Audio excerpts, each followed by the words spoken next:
Hello students, कैसे हैं आप सब। उम्मीद करता हूं आप सभी लोग स्वस्थ होंगे, मस्त होंगे और आपकी तैयारी भी एकदम ज़बरदस्त तरीके से पूरी हो गई होगी। अब आपको करना क्या है, अब आपको मोस्ट इम्पॉर्टेंट क्वेश्चन पेपर को लगाना है जो कि मैं आपके लिए लेकर के आया हूं।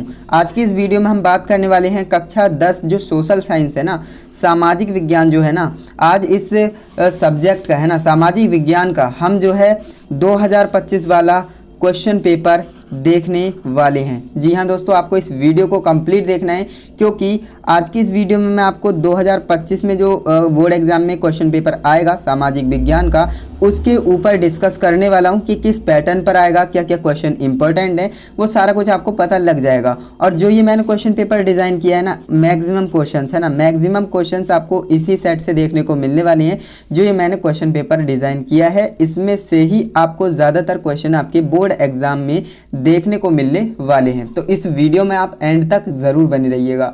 और बात करें आपका एग्ज़ाम कब है, तो आप भली भांति जानते हो कि आपका जो एग्ज़ाम है 11 मार्च को होने वाला है ना। 11 मार्च को कक्षा 10 सामाजिक विज्ञान का पेपर होने वाला है जो कि लास्ट पेपर है ना। तो क्यों ना हम इसको भी अच्छे से तैयार कर लें, क्योंकि ये थ्योरेटिकल सब्जेक्ट है, इसमें स्कोर कैसे करना है वो सारी टिप्स एंड ट्रिक्स आज की इस वीडियो में मैं आपको बताऊंगा, जिससे कि आप इसमें भी 95 प्लस का टारगेट अचीव करेंगे। ओके, तो पेशेंस बनाए रखिएगा और इस वीडियो को एंड तक कंप्लीट देखिएगा। अपने दोस्तों को भी इस वीडियो को शेयर ज़रूर कीजिएगा। तो चलिए दोस्तों, बिना टाइम वेस्ट किए वीडियो शुरू करते हैं। तो देखिए, सबसे पहले बात करें आपका क्वेश्चन पेपर किस तरह से आएगा। आपका जो है 8+2 है ना, 2 पेज का जो मानचित्र होगा और 8 पेजों में जो आपका पेपर आएगा। लेकिन आपका पेपर बाई लैंग्वेज में आएगा है ना, हिंदी और इंग्लिश दोनों उसमें होंगी। मैंने जो पेपर बनाया है उसमें सिर्फ और सिर्फ हिंदी को ही इंक्लूड किया है ना। अब बात करें, यहाँ पर आपको अपना रोल नंबर डालना है ना, अंकों में जो भी आपका है, एंड इसके बाद यहाँ पर आपको अपना नाम फिल कर लेना है। ओके, ये बात करें ये क्या है, तो ये मैंने कोड जो है डिसाइड कर लिया है, कुछ भी रैंडमली है ना, आपके पास जो आएगा उसका कोड डिफरेंट होने वाला है। अब बात करें इसके, देखिए केवल प्रश्न पत्र है ना, इसी पैटर्न पर बिल्कुल एज इट इज आपका जो है पेपर आने वाला है। सेम टू सेम ऐसा ही पेपर आपके सामने आने वाला है। कब? 11 मार्च को है ना। 11 मार्च को आपके सामने कुछ इस तरह से पेपर आएगा। और आपको समय कितना मिलेगा, तो आप जानते हैं भाई 3 घंटे और 15 मिनट का आपको क्या मिलता है, टाइम मिलता है।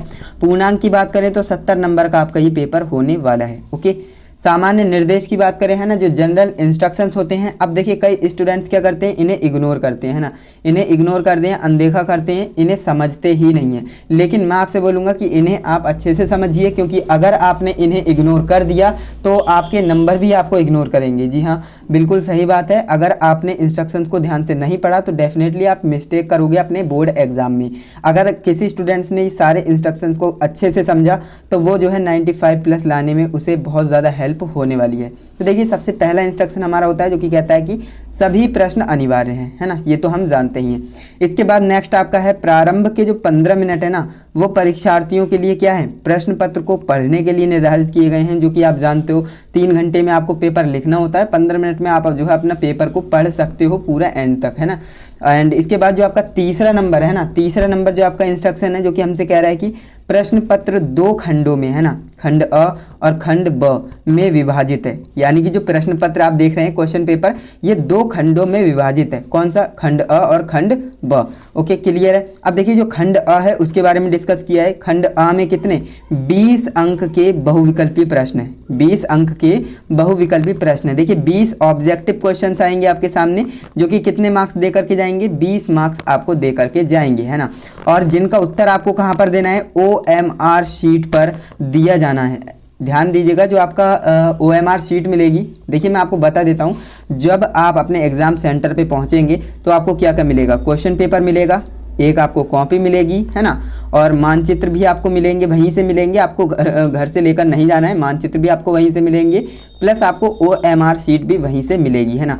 सारी चीज़ें आपको वहीं पर मिलने वाली हैं। तो आपको करना क्या है, पेन पेंसिल वगैरह जो भी है ना, वो आपको लेकर जाना है। लेकिन ये सारी चीज़ें मटेरियल आपको कहाँ पर मिलेगा, एग्ज़ाम सेंटर पर मिलेगा, है ना। और कॉपी अच्छे से भरना है ना, कैसे भरना है वो सारी चीज़ें मैं आपको बताऊँगा। अब देखिए, बात करें जो आपको OMR शीट मिली है ना, इस पर आपको ऑब्जेक्टिव क्वेश्चंस के आंसर देने हैं। कहीं स्टूडेंट्स ऐसे भी होते हैं जो कॉपी पर है ना, कॉपी पर ऑब्जेक्टिव क्वेश्चंस के आंसर देते हैं, लेकिन ऐसा नहीं करना है। आपको OMR शीट दी ही इसलिए जाती है जिससे कि आप जो है ऑब्जेक्टिव क्वेश्चंस का आंसर कहाँ पर देंगे, OMR शीट पर देंगे, है ना। OMR शीट पर आप इसका आंसर देंगे। क्लियर है इतनी बात? बिल्कुल क्लियर होगी। इसके बाद हम आगे बढ़ते हैं। इसके बाद नेक्स्ट हमारा है OMR शीट पर उत्तर अंकित किए जाने के पश्चात, यानी कि जो आपका OMR शीट है किस तरह से दिखती है, चलिए बता देते हैं। इस तरह से जो है गोले बने रहेंगे, ABCD लिखा रहेगा, है ना, और यहाँ पर क्वेश्चन नंबर 1, क्वेश्चन नंबर 2 इस तरह से लिखा रहेगा, है ना। तो इतनी बात क्लियर है? बिल्कुल। अब देखिए OMR शीट कुछ इस तरह से ही आपको देखने को मिलेगी। अब किस तरह से फिल करनी है, क्या क्या गलती करते हैं स्टूडेंट्स, वो मैं आपको बता देता हूँ। देखिए स्टूडेंट्स जल्दबाजी में गोले को भरते हैं, है ना, जल्दबाजी में भरेंगे तो क्या होगा, इस तरह से भर देंगे, यहाँ पर ये खाली स्पेस रह गया, तो इस तरह से आपको नहीं भरना है, ये गलत तरीका होता है ना। अब कई स्टूडेंट्स क्या करेंगे, वो जल्दबाजी में भरेंगे और बाहर निकाल देंगे गोले का, है ना, तो ये भी गलत तरीका है भाई। इस तरह से भी आपको गोले को नहीं भरना है, आपको बिल्कुल शांतिपूर्वक, है ना, बिल्कुल अच्छे से गोले को भरना है, ना बाहर निकले और ना अंदर खाली स्पेस रहे, है ना। और देखिए ध्यान दीजिएगा, जो आपका बॉल पॉइंट पेन है ना, पेंसिल से भी नहीं करना है आपको, सिर्फ बॉल पॉइंट पेन जो आपका होता है, बॉल पेन 5 रुपये में मिलता है, वो आप ले जा सकते हैं, काला या नीला कोई भी ले जा सकते हैं, है ना, ब्लैक एंड ब्लू किसी का भी इस्तेमाल कर सकते हैं। और ये जो तरीका मैंने बताया है ये सही तरीका है गोले को भरने का, है ना, और इस तरह से आपको गोला भरना है। अब कई स्टूडेंट्स क्या करते हैं, देखिए मैं आपसे बार बार बोलता हूँ कि आपकी OMR शीट एक ऐसी शीट है, अगर एक बार उस पर आपने आंसर कर दिया तो बाद में आप तो क्या कोई भी उसे सही नहीं कर सकता, है ना। आपने एक बार जिस ऑप्शन को सिलेक्ट कर लिया उसके बाद उसे आप सही नहीं कर सकते हैं। तो इसीलिए मैं आपको बोलता हूँ जब तक आप 100 नहीं 101% श्योर ना हो जाएं कि हाँ इस क्वेश्चन का यही ऑप्शन सही है, तब तक आप उस गोले को भरें ही ना। मैं क्यों बोल रहा हूँ, ऐसा इसलिए बोल रहा हूँ क्योंकि इंस्ट्रक्शन में हमें क्या बोला है, देखिए ध्यान से सुनिएगा। OMR शीट पर उत्तर अंकित करने के बाद, पश्चात का मतलब होता है बाद, है ना, OMR शीट पर उत्तर देने के बाद उसे काटे नहीं, उसे इरेज ना करें और वाइटनर का प्रयोग ना करें। देखिए 3 चीज़ें इन्होंने बोली, क्या बोला, काटे नहीं, है ना। काफ़ी स्टूडेंट्स क्या करते हैं, अगर उन्होंने C लगा दिया और बाद में उन्हें अंदाज़ा हुआ कि यार इसका तो जो है D सही होना चाहिए था, तो करेंगे क्या, C को इस तरह से काट देंगे, है ना, और D को भरने लगेंगे। देखिए मैं आपकी जानकारी के लिए बता दूं, जो OMR शीट होती है ना वो कोई टीचर चेक नहीं करते हैं, आपकी OMR शीट कोई टीचर चेक नहीं करते हैं, बल्कि ये मशीन द्वारा चेक की जाती है। और अगर आपने एक से ज़्यादा गोले को भरा रहेंगे तो वो हो सकता है मशीन चेक भी ना करे, है ना, तो ऐसा भी पॉसिबल है। तो इसीलिए आपको बोल रहा हूँ सिर्फ एक गोले को ही भरना है और सही से भरना है। मैंने आपको बताया इस तरह से काट कर आप दूसरा फिल नहीं कर सकते, तो इसीलिए बोला है कि काटे नहीं, है ना, इरेज ना करें। अब इरेज आप कैसे करेंगे भाई, इरेज ना आप जो है रेजर से इरेज कर सकते हैं या फिर आप जो है वाइटनर से इरेज कर सकते हैं। तो इन्होंने साफ साफ बोल दिया भाई कि इरेज भी ना करें और वाइटनर का भी इस्तेमाल ना करें, जो कि आप जानते हो भाई वाइटनर का बोर्ड एग्जाम में यूज़ नहीं होता है। क्लियर है? ये इंस्ट्रक्शन काफ़ी ज़्यादा इंपॉर्टेंट है, अगर स्टूडेंट इसे अच्छे से समझ लेते हैं तो मिस्टेक नहीं करते अपने बोर्ड एग्जाम में, है ना। और जो इन्हें स्किप करते हैं भैया वो तो डेफिनेटली कोई ना कोई मिस्टेक करेंगे ही करेंगे। मैं इसीलिए आपको ये इतनी आराम से ये सारी चीज़ें बताई, क्योंकि ये अगर आपने समझ लिया तो आप जो है कभी मिस्टेक नहीं करने वाले हो। ओके, चलिए ये तो मैंने आपको बता दिया कि OMR शीट कैसे आएगी, आपको कैसे आंसर करना है और क्या क्या गलती नहीं करनी है ना, वो सारी चीज़ें मैंने आपको साथ डिस्कस कर ली। इसके बाद बात करें नेक्स्ट जो आपका इंस्ट्रक्शन है खंड ब। देखिए खंड अ के बारे में हमने बात कर ली। खंड आ में जो है 20 बहुविकल्पी प्रश्न रहेंगे जो कि आपको 20 नंबर देकर जाएंगे। अब बात करें खंड ब की, जैसा कि मैंने आपको बताया था ये प्रश्न पत्र 2 खंडों में विभाजित है। तो खंड ब में क्या होगा भैया, 50 अंकों का जो है खंड ब होगा। ठीक, इसमें जो है वर्णनात्मक प्रश्न 1, वर्णनात्मक प्रश्न 2 एवं मानचित्र संबंधित 2 प्रश्न हैं। यहाँ पर आपको ध्यान देना है, जो आपका वर्णनात्मक प्रश्न होते हैं ना उसमें भी आपका वर्णनात्मक प्रश्न first type and second type, है ना, 2 टाइप के वर्णनात्मक प्रश्न हैं, यानी कि थ्योरेटिकल क्वेश्चन हैं। और मानचित्र संबंधित कितने 2 प्रश्न दिए गए हैं। ओके, क्लियर है?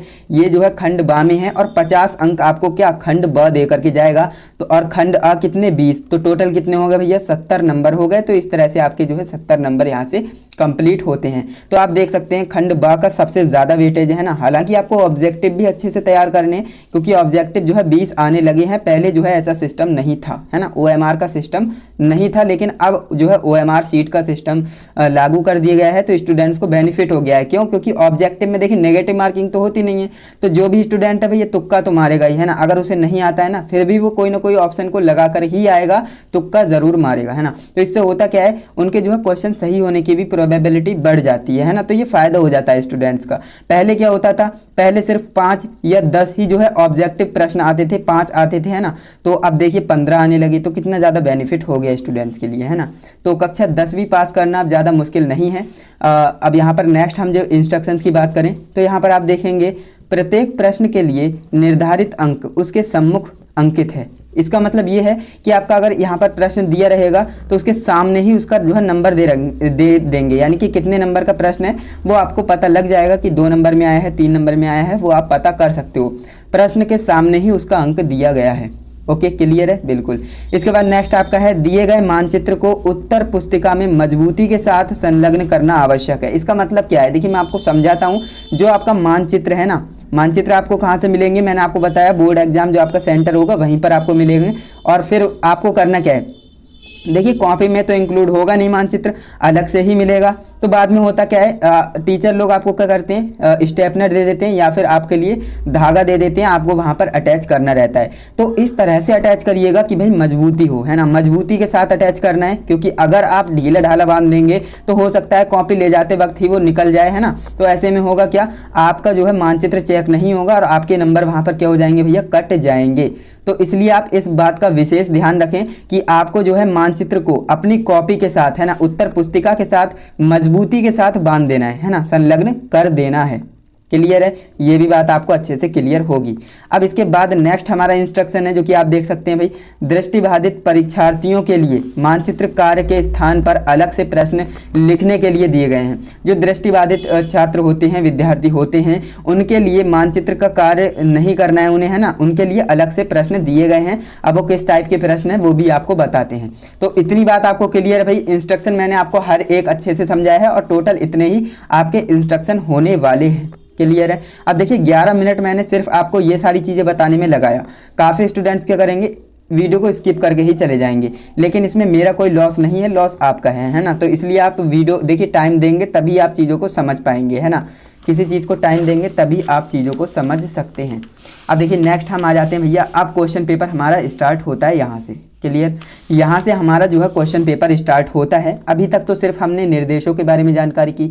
अब यहाँ से जो आप क्वेश्चन देखने वाले हो ना, वो VIMP क्वेश्चन है ना, हल्के फुल्के क्वेश्चन नहीं लाया हूँ। जो मोस्ट इंपॉर्टेंट है, रिपीटेड है ना, जो आ सकते हैं वही इस पेपर में इंक्लूड किए गए हैं और बाकी फर्जी क्वेश्चन कोई भी इंक्लूड नहीं किया गया है। तो किसी भी क्वेश्चन को हल्के में ना लें, है ना, सभी क्वेश्चन को अच्छे से तैयार करें, क्योंकि आपके जो 11 मार्च को परीक्षा होने वाली है वहाँ पर आपको इसमें से ही मैक्सिमम क्वेश्चन देखने को मिलने वाले हैं। ओके, देखिए खंड अ की बात करते हैं भाई।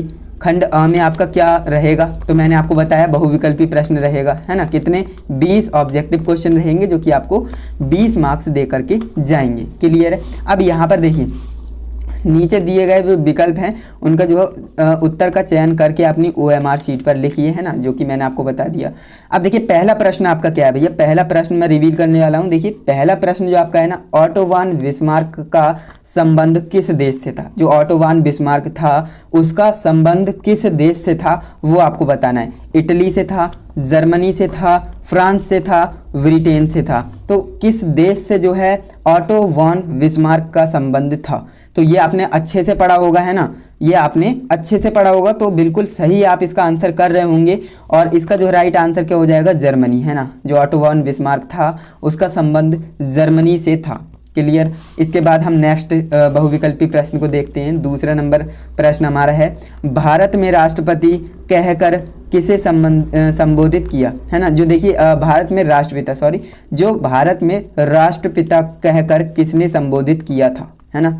तो ये आपको बताना है। महात्मा गांधी जी, जवाहरलाल नेहरू जी, सुभाष चंद्र बोस जी या फिर गोपाल कृष्ण गोखले जी, है ना। तो इसका आपको राइट आंसर बताना है। तो क्या इसका राइट आंसर होगा, अगर आपने क्लास 10 सोशल साइंस को अच्छे से पढ़ा है तो डेफिनेटली आप इसका आंसर भी अच्छे से पढ़ा रहे हो और काफ़ी इजी क्वेश्चन है ये तो, है ना। महात्मा गांधी जी को जो है राष्ट्रपिता कहकर संबोधित किया गया है भारत में। ओके, इसके बाद नेक्स्ट हम देख लेते हैं भाई। तीसरा नंबर हमारा ऑब्जेक्टिव क्वेश्चन है जो कि है, भारतीय राष्ट्रीय कांग्रेस ने, है ना, भारतीय राष्ट्रीय कांग्रेस ने पूर्ण स्वराज प्राप्त करने का लक्ष्य कब घोषित किया। तो इसका राइट आंसर क्या होगा? वर्ष 1920 में, वर्ष 1930 में, वर्ष 1929 में या फिर वर्ष 1942 में। तो इसका राइट आंसर क्या होगा? जी हाँ बिल्कुल, इसका राइट आंसर आप बिल्कुल सही बता रहे हो। इसका राइट आंसर आपका ऑप्शन नंबर बी होना चाहिए, जो कि है वर्ष 1929 में, है ना। तो ये क्या होगा भैया? राइट आंसर हो जाएगा। और बिल्कुल अच्छे से आपकी ऐसी ही तैयारी होनी चाहिए कि क्वेश्चन देखते ही आपके 1 से 2 सेकेंड में ही आपके आंसर दिमाग में आ जाए, है ना। तो ऐसी ज़बरदस्त तैयारी आपको रखनी है। इसके बाद देखिए नेक्स्ट आपका जो है चौथा नंबर प्रश्न है, जो कि आपसे कह रहा है कि ब्रिटेन में कार्न कानून समाप्त करने का क्या कारण था, ये आपको बताना है। जनसंख्या में वृद्धि, है ना, कृषि उत्पादों में अधिकता, या फिर कार्न आयात पर नियंत्रण, या फिर उद्योगपतियों एवं शहरी लोगों का विरोध। तो इसका राइट आंसर क्या है? जी हाँ बिल्कुल, इसका राइट आंसर भी आप सही बता रहे हो। इसका राइट आंसर हमारा ऑप्शन नंबर डी होगा, है ना, डी होगा, उद्योगपतियों एवं शहरी लोगों का विरोध करना, है ना। तो ये ब्रिटेन में कार्न कानून समाप्त करने का कारण था। ओके, क्लियर है बिल्कुल। अब देखिए हम 5वें नंबर प्रश्न की बात कर लेते हैं भैया। 5वां नंबर प्रश्न आपका क्या है? गुमाश्ता क्या है ना, गुमाश्ता क्या है ये आपको बताना है।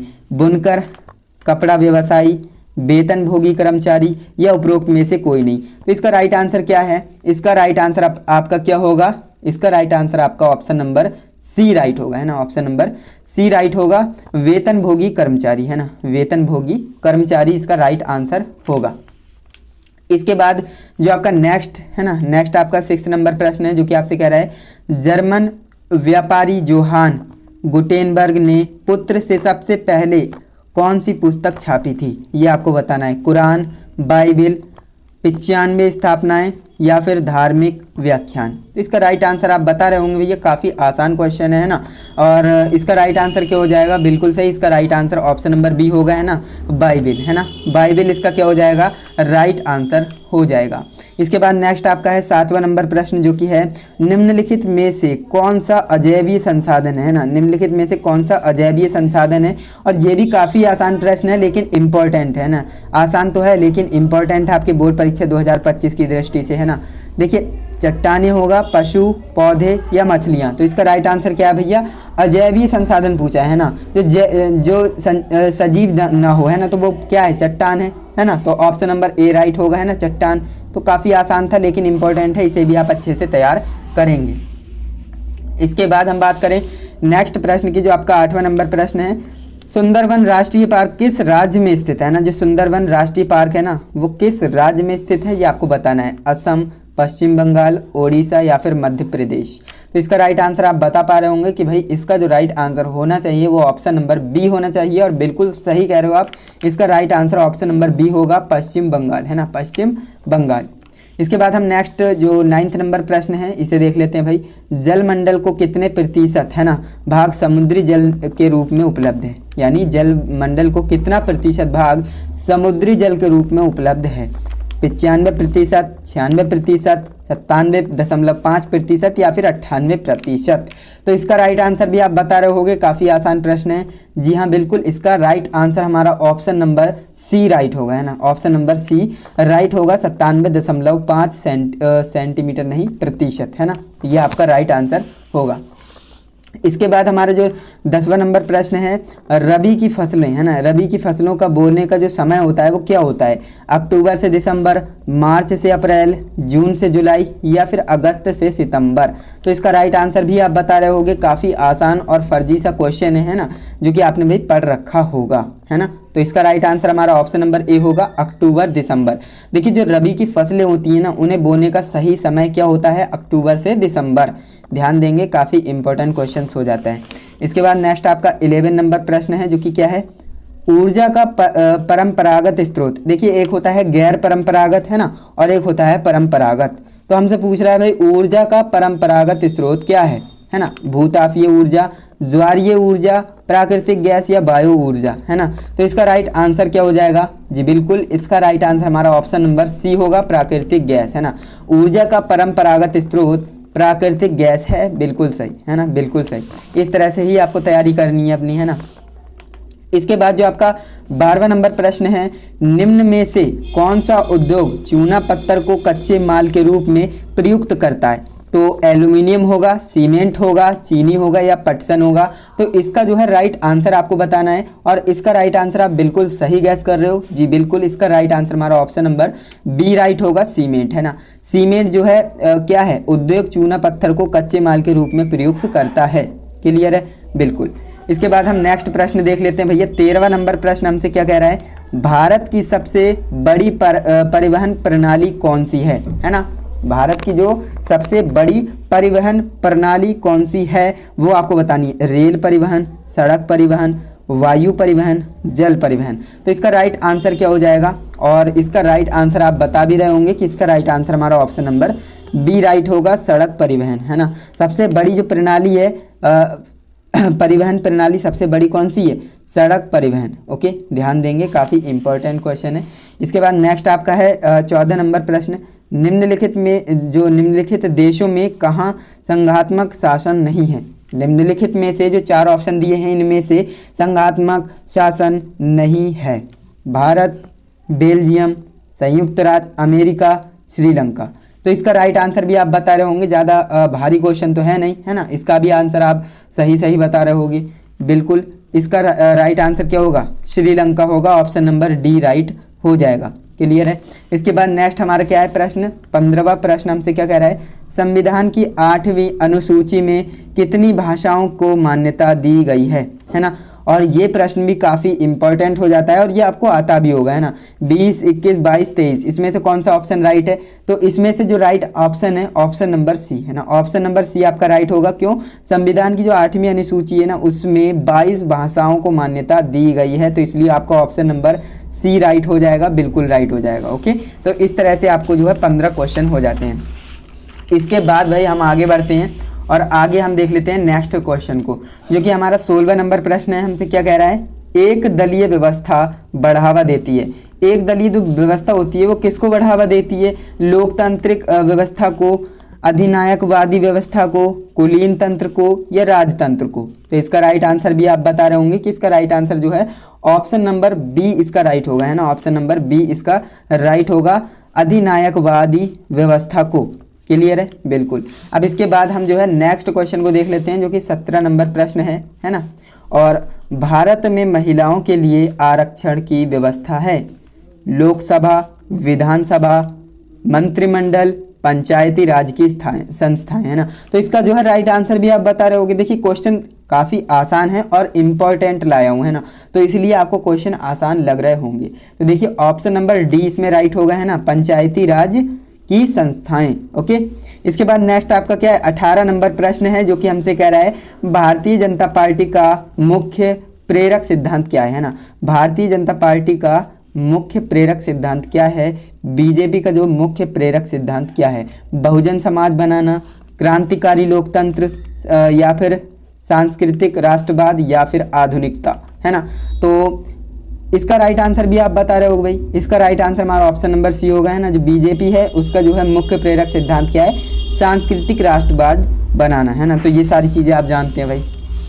इसके बाद 19वां नंबर प्रश्न हमारा है, जो कि हमसे कह रहा है निम्न में से कौन सा लोकतंत्र का अवगुण है ना। निम्नलिखित में से कौन सा लोकतंत्र का अवगुण है। तो देखिए धनी व्यक्तियों का शासन, दलों में व्यक्तिवाद, बहुसंख्यक की प्राथमिकता, या फिर यह सभी। तो इसका राइट आंसर भी आप बता रहे होगी कि भैया इसका जो राइट आंसर होगा ये सभी, यानी ऑप्शन नंबर डी इसका राइट हो जाएगा। क्यों, क्योंकि जो लोकतंत्र का अवगुण है ना, धनी व्यक्तियों का शासन, दलों में व्यक्तिवाद और बहुसंख्यक की प्राथमिकता, ये सभी है ना। तो ऑप्शन नंबर डी आपका राइट होगा, है ना। डी आपका ऑप्शन नंबर राइट हो जाएगा। इसके बाद 20 नंबर, जो कि लास्ट ऑब्जेक्टिव नंबर क्वेश्चन है हमारा, देख लेते हैं। विकास का महत्वपूर्ण घटक है, विकास का महत्वपूर्ण घटक है आय, या फिर औसत आय, या फिर राष्ट्रीय विकास, या फिर उच्च विकास।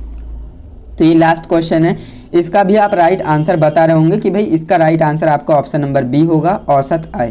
तो देखिए इस तरह से हमने 20 ऑब्जेक्टिव क्वेश्चंस को, है ना, जो कि 20 मार्क्स में पूछे जाते हैं। अब आपको करना क्या है, आपने अभी तक देखा है, देखिए 20 क्वेश्चंस को अटैम्प्ट किया है। अब आप मुझे क्या करेंगे, कमेंट में बताएंगे, है ना, कमेंट में बताएंगे कि आपके 20 में से, है ना, 20 में से कितने सही हुए, है ना, 20 में से कितने सही हुए, जिससे कि मुझे पता लगे कि हाँ स्टूडेंट्स की तैयारी किस लेवल की हो रखी है ना, वो मुझे पता लग सके। तो कमेंट में ज़रूर बताइएगा कि आपका 20 में से कितना सही हुआ प्रश्न, है ना। अब इसके बाद हम आ जाते हैं भैया खंड ब। जैसा कि आप जानते हैं 2 खंडों में ये आपका क्वेश्चन पेपर आएगा, खंड अ और खंड ब। खंड अ में ऑब्जेक्टिव क्वेश्चन होंगे 20 नंबर के 20, जो कि हमने कर लिए। अब खंड ब की बात करते हैं। खंड ब में क्या होगा भैया, वर्णात्मक प्रश्न होंगे, लेकिन फर्स्ट टाइप के, है ना। 2 तरीके के होते हैं, फर्स्ट टाइप और सेकेंड टाइप। क्लियर है। अब देखिए फर्स्ट टाइप में क्या होगा भैया, फर्स्ट टाइप में आपके जो है प्रश्न 4-4 नंबर के होने वाले हैं, है ना, 4-4 नंबर के होने वाले हैं। और जो आपके नेक्स्ट सेकंड टाइप का होगा उसमें 6-6 नंबर के होंगे, है ना। अब देखिए जो आपका लघु उत्तरीय प्रश्न है, इसे हम लघु उत्तरीय प्रश्न भी कहते हैं। जो आपका वर्णात्मक प्रश्न एक टाइप का है, इसे हम लघु उत्तरीय प्रश्न भी कहते हैं। और इसमें जो है उत्तर की जो शब्द सीमा है वो दे रखी है भैया, 80 शब्द से ज़्यादा नहीं लिखना है ना, 80 शब्द से ज़्यादा नहीं लिखना है। पहला प्रश्न आप देख सकते हैं भाई, ये ब्लैक कलर में लिखा हुआ है। देखिए पहला प्रश्न हमारा है असहयोग आंदोलन के कारण, है ना, असहयोग आंदोलन के कारण तथा उसके प्रभावों का उल्लेख कीजिए, है ना। असहयोग आंदोलन के कारण, यहाँ पर कारण का मतलब क्या है, असहयोग आंदोलन के जो कारण थे उन्हें बताना है, और जो आपके और इसके जो प्रभाव हैं, है ना, इफेक्ट क्या क्या है वो आपको बताना है। और इस तरह से 2 क्वेश्चन पूछे, यानी कि 2-2 नंबर में 2 क्वेश्चन हो गए, 4 नंबर का आपका ये प्रश्न हो जाएगा। इस तरह से प्रश्न पूछा है। लेकिन यहाँ पर एक फायदे वाली बात ये है भैया, अथवा में क्वेश्चन आएगा। अगर आपको ये क्वेश्चन नहीं आता है तो इसे आप छोड़ सकते हो, अब ये वाला क्वेश्चन कर सकते हो। इसमें क्या बोल रहा है, इसमें ये बोल रहा है भैया, प्रथम विश्व युद्ध के समय भारत का औद्योगिक उत्पादन क्यों बढ़ा, है ना। ये आपको बताना है कि जो प्रथम विश्व युद्ध था उस टाइम पर जो है भारत का औद्योगिक उत्पादन क्यों बढ़ गया था, वो आपको बताना है ना। और ये 2 और 2 4 नंबर में ये प्रश्न पूछा गया है। क्लियर है। तो इस तरह से आपको ये करने हैं क्वेश्चन, काफ़ी आसान है। इसके बाद नेक्स्ट आपका दूसरा नंबर प्रश्न है, जो कि है लोकतंत्र शासन की अन्य व्यवस्थाओं से बेहतर स्पष्ट कीजिए। यानी कि लोकतंत्र शासन की अन्य व्यवस्थाओं से बेहतर है, स्पष्ट कीजिए, है ना। 4 नंबर में प्रश्न आया है। अगर ये नहीं आता है, इनकेस अगर आपको ये क्वेश्चन नहीं आता है तो आप छोड़ सकते हो, स्किप कर सकते हो। क्यों? क्योंकि अथवा में हमें एक और क्वेश्चन दे रखा है, आपको दोनों में से एक ही करना है। काफ़ी स्टूडेंट्स दोनों करने की सोचते हैं ज़्यादा नंबर मिल जाएंगे। ऐसा बिल्कुल भी नहीं होता है, ये सिर्फ आपका मिथ है, ऐसा कुछ नहीं होता है। अगर आप दोनों क्वेश्चन करेंगे तो नंबर आपको उतने ही मिलेंगे जितने मिलने हैं, बाकी आपका टाइम वेस्ट और ज़्यादा हो जाएगा, है ना। तो अथवा में जब भी प्रश्न हो तो केवल एक ही प्रश्न को करना रहेगा। अब देखिए नेक्स्ट आपका है राजनीतिक दलों से आप क्या समझते हैं भैया, ये आपको बताना है। इनके किन्हीं 2 कार्यों का भी उल्लेख करना है। यानी कि जो राजनीतिक दल होता है उससे आप क्या समझते हो, ये आपको बता देना है। एंड इसके बाद 2 कार्य आपको लिख देने हैं, कोई भी 2 कार्य आप लिख सकते हो। 4 नंबर का प्रश्न आया है ना, 4 नंबर में प्रश्न पूछा गया है। क्लियर है, दोनों में से एक को ही करना था। इसके बाद नेक्स्ट आपका तीसरा नंबर प्रश्न है, जो कि है एक संसाधन के रूप में मिट्टी के महत्व का उल्लेख कीजिए तथा भारत में पाई जाने वाली किन्हीं 2 प्रकार की मिट्टियों का वर्णन कीजिए। यानी कि जो एक संसाधन के रूप में जो मिट्टी होती है उसके महत्व का आपको उल्लेख करना है, और भारत में जो पाई जाने वाली मिट्टी होती है ना, आपको किन्हीं 2 मिट्टियों का नाम लिखना है और उनका थोड़ा सा वर्णन कर देना है। और ये 2+2 यानी कि 4 नंबर में आपसे ये क्वेश्चन पूछा गया है। अब देखिए अगर आपको ये क्वेश्चन नहीं आता है तो आप क्या करेंगे, तो आप इस क्वेश्चन को स्किप कर सकते हो, अथवा वाला क्वेश्चन कर सकते हो, जो कि यहाँ पर आप देख रहे हो। अथवा में हमें एक और क्वेश्चन दे रखा है, जो कि है भारत में रेल परिवहन के विकास पर प्रकाश डालिए। जो भारत में रेल परिवहन है उस पर आपको थोड़ा सा प्रकाश डालना है ना। तो ये कितना 4 नंबर में प्रश्न आया है। ठीक है। इसके बाद नेक्स्ट आपका प्रश्न है विकास मापने का UNDP का मापदंड किन पहलुओं में विश्व बैंक के मापदंड से अलग है। जो विकास मापने का UNDP का मापदंड है वो किन पहलुओं में विश्व बैंक के मापदंड से अलग है, ये आपको बताना है। ये भी 4 नंबर में प्रश्न आया है। और अथवा में एक और प्रश्न है, अगर ये नहीं करना चाहते तो ये कर सकते हैं। संसाधन नियोजन की प्रक्रिया को स्पष्ट कीजिए। संसाधन नियोजन क्या होता है, इसकी प्रक्रिया क्या होती है, प्रोसेस क्या होता है, वो आपको एक्सप्लेन कर देना है। और ये भी हुई है 4 नंबर में प्रश्न आया है। तो समझ सकते हो भाई कितने ज़्यादा इंपॉर्टेंट क्वेश्चन है। इसके बाद हम आ जाते हैं नेक्स्ट, जो कि आपके दीर्घ टाइप के क्वेश्चन होते हैं, जो कि वर्णात्मक प्रश्न 2 है ना। इसे चाहे वर्णात्मक प्रश्न 2 टाइप के कहिए, या फिर आप जो है इसे दीर्घ उत्तरीय प्रश्न कह सकते हो। लघु वाले कितने नंबर के आते हैं भैया, 4 नंबर के आते हैं। और दीर्घ वाले आपके कितने नंबर में आएंगे भाई, दीर्घ वाले आपके आएंगे 6 नंबर में, है ना, 6 नंबर में। तो इस तरह से अब देखिए इसमें भी आपको वर्ड लिमिट दे रखी है, जो आपके शब्द सीमा होती है वो इसमें दे रखी है 180 है ना। दीर्घ प्रश्न का आप आंसर करेंगे तो भैया कम से कम आपको 1 से 2 पेज तो भरना है ना, 1 से 2 पेज तो आपको भरना है। 150 जो है आपके वर्ड होने चाहिए, इससे ज़्यादा नहीं होने चाहिए। क्लियर है, ये बात आपको अच्छे से समझ में आ गई होगी। अब यहाँ पर आप देखेंगे इसमें भी आपके अथवा के साथ 2 प्रश्न रहेंगे, एक करना रहेगा है ना। देखिए पहला आपका 5वां नंबर प्रश्न है जो कि है सविनय अवज्ञा आंदोलन कब चलाया गया था, है ना। ये आप जानते होंगे सविनय अवज्ञा आंदोलन कब चलाया गया था, आपको ये बताना है। यह क्यों चलाया गया था, है ना, ये भी आपको बताना है कि भाई ये क्यों चलाया गया था। जब आपको पता है कब चलाया गया था तो आपको ये बताना है ये क्यों चलाया गया था, इसका रीज़न क्या था, है ना, इसका क्या प्रभाव पड़ा, ये भी आपको बताना है। तो कुल मिलाकर इसमें 3 प्रश्न है और तीनों प्रश्न कितने 2-2 नंबर के, यानी 6 नंबर का प्रश्न आपका हो जाएगा। इस तरह से जो है क्वेश्चन को सेट किया जाता है। जो एग्जामिनर है बहुत ही सोच समझ के क्वेश्चन को इंक्लूड करता है। देखिए इसमें 3 टाइप के प्रश्न के आंसर आपसे पूछ रहा है, तो 2-2-2 यानी 6 नंबर में आपसे प्रश्न पूछ लिया।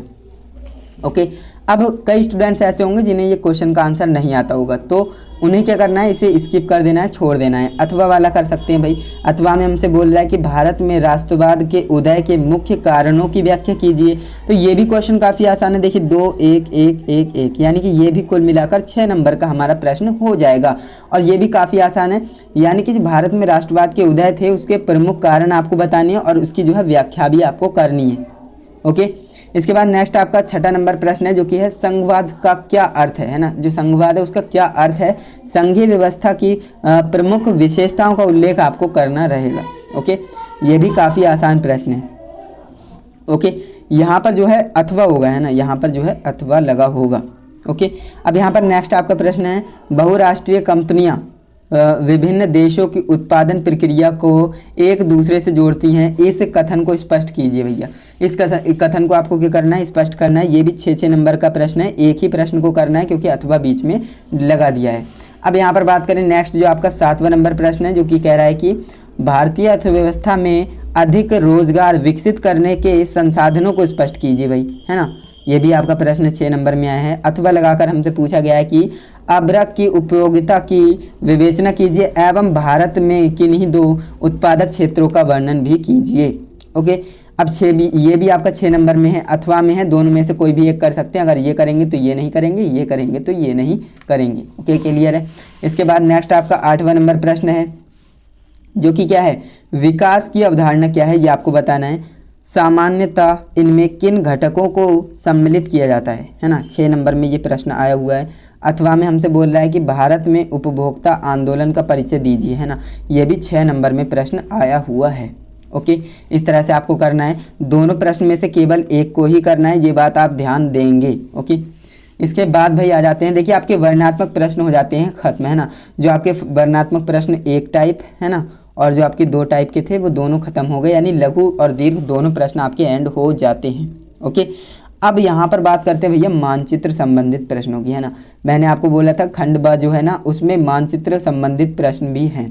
तो इसमें हमें निर्देश में क्या बोल रहा है, देखिए दिए गए भारत के मानचित्र को निम्नलिखित को दर्शाइए। यानी कि जो आपको मानचित्र दिया जाएगा ना, मैंने आपको क्या बताया, जो आपका बोर्ड सेंटर है ना, जहाँ पर एग्जाम देने जाएंगे, है ना, एग्जामिनेशन सेंटर, वहाँ पर आपको मानचित्र दिया जाएगा। अब मानचित्र होगा क्या, बिल्कुल ब्लैंक होगा भाई, है ना, बिल्कुल ब्लैंक होगा। आपको उसमें पहचानना है कि कौन सा राज्य कहाँ पर है ना, और कौन सा जो है जिला कहाँ पर है, वो सारी चीज़ें आप अच्छे से जानते होंगे, आपने पढ़ रखा होगा, है ना। अब आपको करना क्या है, बिल्कुल ब्लैंक वो होगा बना हुआ है ना, तो आपको करना क्या है, उसमें पहचानना है किन जगह पर। देखिए 90 प्रश्न का क नंबर आपसे क्या कह रहा है, पहला वह स्थान। अब देखिए इस तरह से प्रश्न आते हैं कि वह स्थान बताइए जहां ये हुआ था, है ना, तो इस तरह से जो है पूछेगा। वह स्थान जहां सितंबर 1920 में कांग्रेस का अधिवेशन हुआ, है ना, इस तरह से पूछेगा। वह स्थान जहां सितंबर 1920 में कांग्रेस का अधिवेशन हुआ, वह स्थान आपको बताना है। फॉर एग्जाम्पल आपका जो है मानचित्र इस तरह से होता है ना, मानचित्र आपका इस तरह से होगा, तो आपको करना क्या है, हालांकि मैं सही से नहीं बना पाया हूँ, आप समझिएगा। ये आपका मानचित्र है, तो आपको करना क्या है, ब्लैंक होगा बिल्कुल। आपको जो है वह स्थान ढूंढना है सबसे पहले, है ना, वह स्थान जहाँ पर 1920 में कांग्रेस का अधिवेशन हुआ था, सबसे पहले आपको वो ढूंढ रहा है। सपोज दैट हमने पता लगा ली कि भैया इस एरिया में, तो आपको करना क्या है ना, सपोज दैट इस एरिया में, तो आपको करना क्या है वो समझिए, है ना, वो समझिए। देखिए यहाँ पर नंबर का ये डिवाइडेशन कैसे किया है। एक नंबर में प्रश्न है और आधा आधा नंबर क्यों बांटा गया है, तो देखिए आधा आधा नंबर इसलिए बांटा गया है क्योंकि वह स्थान बताना है ना, और इस क्वेश्चन का आंसर बताना है ना। यानी 1920 में कांग्रेस का अधिवेशन हुआ, वह स्थान आपको बताना है। जैसे कि यहाँ पर अगर है तो यहाँ पर एक गोला बनाएंगे, पॉइंट लगाएंगे और यहाँ पर वह स्थान बताएंगे कि इस स्थान का नाम क्या है ना, उसका आधा नंबर मिल जाएगा और इस क्वेश्चन का आंसर करने का आपको आधा नंबर मिल जाएगा। तो इस तरह से आपका एक नंबर यहाँ से मिल जाएगा। ओके, अब नेक्स्ट आपका क्वेश्चन है, वह स्थान जहां पूर्ण स्वराज की मांग का प्रस्ताव पारित हुआ, है ना, तो इसका भी आप आंसर जानते होंगे। तो इस तरह से आपको जो है मानचित्र मिलेगा, उसमें आपको ढूंढना है कि वह स्थान कहाँ पर है, फिर वहाँ पर आपको करना क्या है, ये लिख देना है जो भी आपका क्वेश्चन है। जैसे कि का पहला, है ना, का पहला या का दूसरा, इस तरह से आप लिख सकते हैं, या फिर आप अपने जो नाम है उस जगह का वो नाम भी मेंशन करेंगे, है ना। ये इस तरह से क्वेश्चन को अटैम्प्ट किया जाता है। अब देखिए नेक्स्ट आपका क्वेश्चन है ना, नेक्स्ट क्वेश्चन आपका क्या है, तीसरा नंबर प्रश्न हमसे कह रहा है, वह स्थान जहां महात्मा गांधी जी ने नमक का कानून तोड़ा था, है ना। जो आपका वह स्थान आपको बताना है कि जहां पर महात्मा गांधी जी ने जो नमक का कानून तोड़ा था, है ना, वह स्थान आपको बताना है। और ये जो है आधे आधे नंबर में कैसे पूछा गया है मैंने आपको समझा दिया। आपको करना क्या है, मानचित्र में वह जगह ढूंढनी है, वह स्थान ढूंढना है ना। और आपको क्या करना है, अगर आपको राज्य पता है ना, अगर आपके मानचित्र के सारे राज्य पता हैं तो आप क्वेश्चन के आंसर कर सकते हो, है ना। तो काफ़ी आसान होता है मानचित्र। अगर आपको भरना नहीं आता है तो मुझे कमेंट करके बताइएगा, मैं आपको बिल्कुल आसान तरीका बताऊँगा मानचित्र को फिल करने का, है ना। इसके बाद नेक्स्ट आपका प्रश्न है, वह स्थान जहां नील की खेती वाले किसानों ने सत्याग्रह किया था। देखिए वह स्थान बताना है जहां पर नील की खेती करने वाले किसानों ने सत्याग्रह का आंदोलन किया था। तो ये भी आपका कितना, एक नंबर में प्रश्न पूछा गया है। ओके, एक नंबर में प्रश्न पूछा गया है। इसके बाद देखिए नेक्स्ट आपका क्या है, वह स्थान जहाँ उत्तर प्रदेश की राजधानी स्थित है। देखिए कितना आसान है ना, वह स्थान बताना है जहां उत्तर प्रदेश की राजधानी स्थित है। तो इस तरह के भी क्वेश्चन आते हैं भाई। तो आपको करना क्या है, जो मानचित्र है उसमें आपको राज्य के नाम पता होने चाहिए, है ना, राज्य के नाम पता होने चाहिए। तो उत्तर प्रदेश की राजधानी, है ना, ये तो आप जानते होंगे। तो वह स्थान आपको क्या करना है, ढूंढना है, वहाँ पर आपको आंसर कर देना है। मैंने आपको बता दिया मानचित्र बिल्कुल ब्लैंक आपको मिलने वाला है ना, बिल्कुल खाली मिलेगा, आपको उसमें भरना रहेगा। तो देखिए अब बात करते हैं ये जो है नेक्स्ट है क्वेश्चन। लेकिन इतना ही आपका जो इतना पेपर है ना, मैक्सिमम स्टूडेंट्स का इतना ही 70 नंबर में क्वेश्चन होता है। ये किसके लिए है ना, ये किसके लिए है वो समझा देता हूँ। मैक्सिमम जो स्टूडेंट्स होते हैं वो इतना ही होता है, लेकिन ये जो है कुछ स्पेशल जो स्टूडेंट्स हैं उनके लिए है, जो जैसे कि दृष्टिबाधित परीक्षार्थियों के लिए, है ना। जो दृष्टिबाधित परीक्षार्थी होते हैं उनके लिए मानचित्र का कार्य वो कर नहीं सकते, तो मानचित्र का कार्य के विकल्प के रूप में जो है ये कार्य दिया गया है उन्हें, है ना, ये कार्य दिया गया है। इसमें क्या बोलता है भैया, निम्नलिखित प्रश्नों में से अपनी उत्तर पुस्तिका, है ना, उत्तर पुस्तिका में लिखे मानचित्र का प्रयोग न करें। मानचित्र का प्रयोग न करना है आपको अगर आप जो है दृष्टिबाधित परीक्षार्थी हैं। ओके, अब 9th नंबर का पहला प्रश्न आपसे क्या कह रहा है, देखिए 9th नंबर का पहला प्रश्न आपसे क्या कह रहा है, यहाँ पर जो है कुछ मिसप्रिंट भी हुआ है ना, मैं आपको बता दूंगा, आप टेंशन मत लीजिए। अब यहाँ पर आप देखिए ये जो है किस तरह से पूछेगा, वह स्थान जहाँ सितंबर 1920 में कांग्रेस का अधिवेशन हुआ। अब मानचित्र का उपयोग करना नहीं है तो उन्हें जो नॉर्मली आंसर करना है, नॉर्मली आंसर करना है, उन्हें नाम वगैरह लिख देना है। इसके बाद नेक्स्ट आपके क्वेश्चन सेम रहेंगे, है ना, क्वेश्चन सेम रहेंगे बिल्कुल, है ना, क्वेश्चन बिल्कुल सेम रहेंगे। सिर्फ करना क्या है, इन्हें मानचित्र का उपयोग नहीं करना है, इन्हें डायरेक्ट आंसर करना है जो कि थ्योरेटिकल होगा। अब देखिए नेक्स्ट आपका क्वेश्चन है, वह स्थान जहां पूर्ण स्वराज की मांग का प्रस्ताव पारित हुआ, है ना, मैंने आपको बताया। इसके बाद नेक्स्ट आपका था, वह स्थान जहां महात्मा गांधी जी ने जो है नमक का कानून तोड़ा था। वह स्थान जहां नील की खेती करने वाले किसानों ने सत्याग्रह आंदोलन किया था। वह स्थान जहां उत्तर प्रदेश की राजधानी है। तो इस तरह से क्वेश्चन बिल्कुल सेम रहेंगे, एज इट इज डिट्टो जो आपके क्वेश्चन रहने वाले हैं। लेकिन जो दृष्टिबाधित परीक्षार्थी हैं वो जो है मानचित्र का प्रयोग नहीं करेंगे, है ना, नहीं करेंगे, वो नॉर्मली आंसर करेंगे। अब देखिए आपका यहाँ पर भी प्रश्न है, सॉरी यहाँ पर मैंने आपको बोला था कि 70 नंबर यही मिल जाएंगे, नहीं, आपका जो है एक क्वेश्चन यहाँ से छूट रहा था जो कि मैं यही देख रहा था। जो आपका 9th नंबर का ख नंबर है, देखिए 9th का क आपने सीख लिया, है ना। अब ख की बात करते हैं, जो दृष्टिबाधित नहीं है उनके लिए होने वाला है ये, है ना। अब देखिए पहला है आपका राजस्थान की राजधानी, इस तरह से चिन्ह द्वारा नाम सहित, है ना। अब यहाँ पर क्या बोला, ये राजस्थान की राजधानी, है ना, इस तरह से चिन्ह बनाया और नाम के द्वारा, यानी ये नाम भी लिखना है और ये चिन्ह भी बनाना है। अब मानचित्र आपको मिलेगा, मैंने आपको बताया बिल्कुल ब्लैंक होगा, तो आपको करना क्या है, उसमें आपको राजस्थान की राजधानी पता है जिस जगह है उस पर आपको क्या ये वाला सिंबल बनाना है ना, ये वाला सिंबल इस तरह से बनाना है और ब्लैक कर देना है। प्लस प्लस यहाँ पर आपको उसका नाम भी लिखना है, क्योंकि नाम भी लिखना पड़ेगा।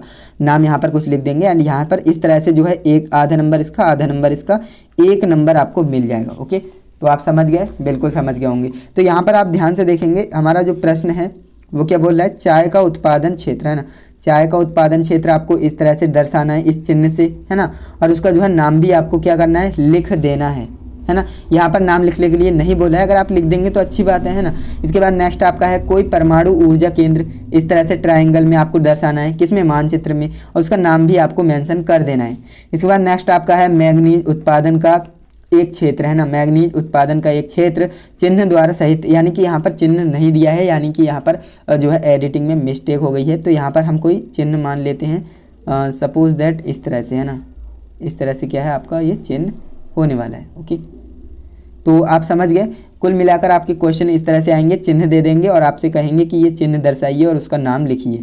इसके बाद नेक्स्ट आपका है हीराकुंड बांध चिन्ह, इससे आपको दर्शाना है ना, उसका नाम भी आपको मेंशन कर देना है। तो इस तरह से आपके 1 2 3 4 5 इसके, है ना, और 5 उसके, यानी कि 10 नंबर आपके किसके, मानचित्र के होते हैं। तो भैया आप समझ सकते हो मानचित्र को भी हल्के में नहीं ले सकते, क्यों, क्योंकि भैया 10 नंबर होते हैं और 10 नंबर बोर्ड परीक्षा में बहुत होते हैं, है ना। अब ये देखिए, ये जो है केवल दृष्टिबाधित के लिए है, दृष्टिबाधित परीक्षार्थियों के लिए मानचित्र का कार्य के विकल्प के रूप में, है ना।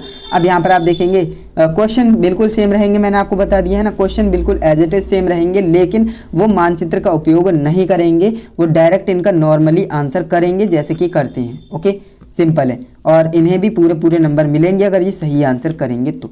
इस तरह से आप देखेंगे ना, तो आपका जो सोशल साइंस है ना, सोशल साइंस का पेपर है, सोशल साइंस का जो आपका पेपर है वो मैंने कंप्लीट कराया है। ओके, वो मैंने बिल्कुल अच्छे से कंप्लीट कराया है और उम्मीद करता हूँ आपको समझ में भी आया होगा, है ना। तो ये जो आप देख रहे हैं ना 2025 सामाजिक विज्ञान केवल प्रश्न पत्र, भैया बहुत ज़्यादा मेहनत लगती है ऐसे पेपर को बनाने में। तो आपको करना क्या है, बस हम ज़्यादा नहीं कहेंगे, एक लाइक कर दीजिएगा वीडियो को हमें मोटिवेट करने के लिए, एंड चैनल पे नए हो तो सब्सक्राइब कर लेना, क्योंकि इस चैनल पर आपको इसी तरह से कंटेंट डेली देखने को मिलता है जो कि आपको बोर्ड परीक्षा में हेल्प होती है ना। तो बेल आइकन को भी ऑल पर दबाइएगा, जिससे कि आने वाली वीडियोज़ आपको रेगुलर मिलती रहें। और हाँ, अपने दोस्तों का भी फ़ायदा कर दीजिए, है ना, इस वीडियो को भेज करके अपने दोस्तों का भी फ़ायदा कर दीजिए, जिससे कि वो भी अपनी तैयारी और बेहतर कर सके, है ना। बेहतर तो होगी, लेकिन और बेहतर करने के लिए आपको करना क्या है, वीडियो को शेयर कर देना है ना। क्योंकि ये जो है क्वेश्चन पेपर, अब देखिए बात करते हैं इसकी पीडीएफ कहाँ पर मिलेगी। काफ़ी स्टूडेंट मुझसे कहेंगे बाद में कमेंट में कि पीडीएफ कहाँ है। तो देखिए पीडीएफ आपको आरवी कोचिंग क्लासेस के टेलीग्राम चैनल पर मिल जाएगी, है ना, जो कि मैंने आपको बताया। टेलीग्राम पर हमारा एक चैनल है, वहाँ पर मैं सारा स्टडी मटेरियल बिल्कुल फ्री में आपके लिए, है ना, बिल्कुल फ्री में प्रोवाइड करता हूँ। तो वहाँ पर जाइए, आप जो है इसे डाउनलोड कर सकते हैं बिल्कुल फ्री में और अपनी तैयारी कर सकते हैं। दोस्तों यकीन मानिए, जब आप 11 मार्च को पेपर देकर आएंगे ना, तो आपके चेहरे पर क्या होगी भैया, स्माइल होगी। क्यों, क्योंकि आपने जो है बोर्ड परीक्षा से पहले ही पेपर देख लिया है, और किस पैटर्न से आएगा, क्या क्वेश्चन होते हैं, क्या निर्देश होते हैं, सारी चीज़ें आपको A to Z एक्सप्लेन की है। इसीलिए वीडियो 42 मिनट की बन चुकी है ना। और अगर कोई स्टूडेंट्स अभी तक बनाए हैं ना, तो वो एक कोड टाइप करेंगे, है ना, एक कोड टाइप करेंगे, कोई भी हम रैंडमली कोड दे देते हैं, जिससे कि मुझे पता लग सके यहाँ स्टूडेंट्स ने यहाँ तक वीडियो को देखा है, मैं भी देख पाऊँगा कि कौन कौन स्टूडेंट सीरियस है ना। तो ये हमारा आज की इस वीडियो का कोड समझ सकते हैं, ये आपको कमेंट कर देना है ना। तो चलिए दोस्तों, आज के लिए बस इतना ही। एंड आपकी जानकारी के लिए बता दें, और भी सेट पेपर आपके लिए बना रखे हैं। चैनल पर जाएंगे, प्लेलिस्ट सेक्शन को ओपन करेंगे, class 10th most important question paper 2025 इस तरह से प्लेलिस्ट बना दी है। तो वहाँ पर जाइए, प्लेलिस्ट को ओपन कीजिए, और आपके 6 सब्जेक्ट हैं, 6 सब्जेक्ट के मैंने मोस्ट इंपॉर्टेंट क्वेश्चन पेपर्स को डिज़ाइन करके वीडियोस अपलोड कर दी हैं। तो आपको करना क्या है, अच्छे से तैयारी करनी है, क्योंकि अपना टारगेट क्या है, 95+ का, है ना। बिल्कुल भी इसे भूलना नहीं है, और बिल्कुल अच्छे से आपको ये कंप्लीट करना है टारगेट, है ना। तो चलिए दोस्तों, आज के लिए बस इतना ही। मिलते हैं नेक्स्ट इंटरेस्टिंग इन्फॉर्मेटिव वीडियो के साथ। तब तक के लिए जय हिंद, वंदे मातरम।